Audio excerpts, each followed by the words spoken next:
Hello दोस्तों, स्वागत है आपका बिहार पाठशाला में। आज के इस वीडियो में हम बात करेंगे लीव्स एंड जीके की टॉपिक 5 जो परीक्षा के लिए बेहद महत्वपूर्ण है, तो वीडियो को अंत तक ज़रूर देखें। आज हम बात करेंगे वेदांग एवं सूत्र के बारे में। वेदों को सही तरह से समझने के लिए 6 वेदांग बनाए गए हैं।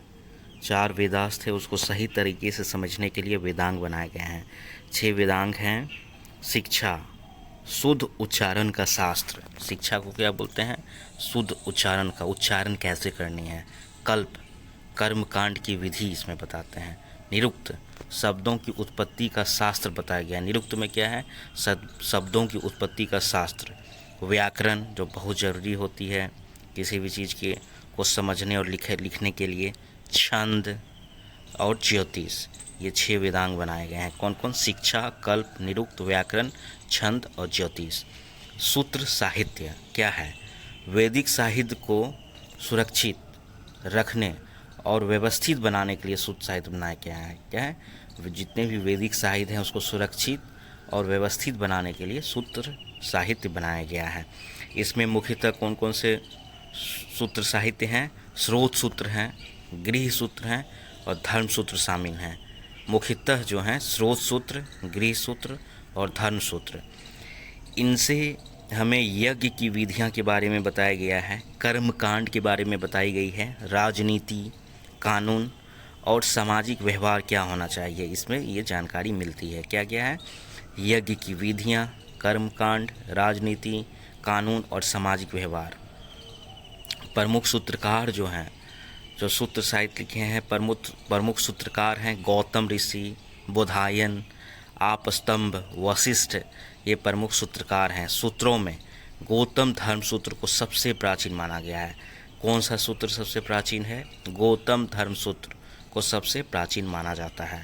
पुराण की बातें करते हैं। पुराण भारतीय ऐतिहासिक कथाओं का सबसे अच्छा क्रमबद्ध वर्णन पुराणों में मिलता है। जितने भी ऐतिहासिक कथाएं हैं भारत में, उसका अच्छा वर्णन, अच्छे से वर्णन पुराणों में मिलता है।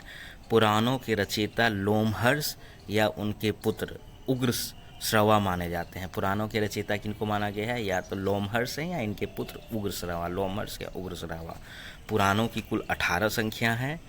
जिन पुराणों में राजाओं की वंशावली मिलती है वो 5 प्रकार के हैं। देखिए, जिन 5 पुराणों में राजाओं की वंशावली मिलती है कौन कौन है?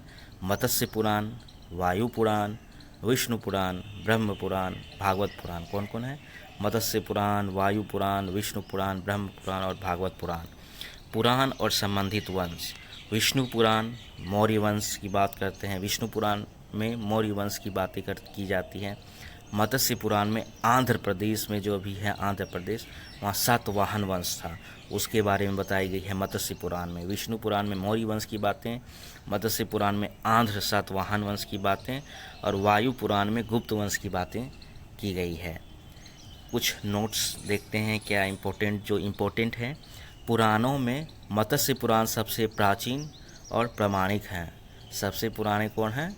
मत्स्य पुराण जो प्रामाणिक और प्राचीन और प्रामाणिक हैं। कुछ महत्वपूर्ण बातें, अधिकांश पुराण सरल संस्कृत श्लोकों में लिखे गए हैं। जो अधिकांश पुराण है ये सरल संस्कृत में लिखे गए हैं, क्योंकि उस समय स्त्रियां और शूद्र जिन्हें वेद पढ़ने की अनुमति नहीं थी वे भी पुराण सुन सकते थे। जो स्त्रियां और शूद्र हैं जिन्हें वेद पढ़ने की अनुमति नहीं थी तो वे भी पुराण सुन सकते थे। पुराणों का पाठ मंदिरों में पुजारी करते थे। जो पुराणों का पाठ है मंदिरों में कौन करते थे? पुजारी कराते थे। सामाजिक और सांस्कृतिक दृष्टि से अग्नि पुराण का विशेष महत्व था। जो समाज के लोगों को जो ज़्यादा मतलब था, सामाजिक और सांस्कृतिक दृष्टि से अग्नि पुराण का विशेष महत्व था।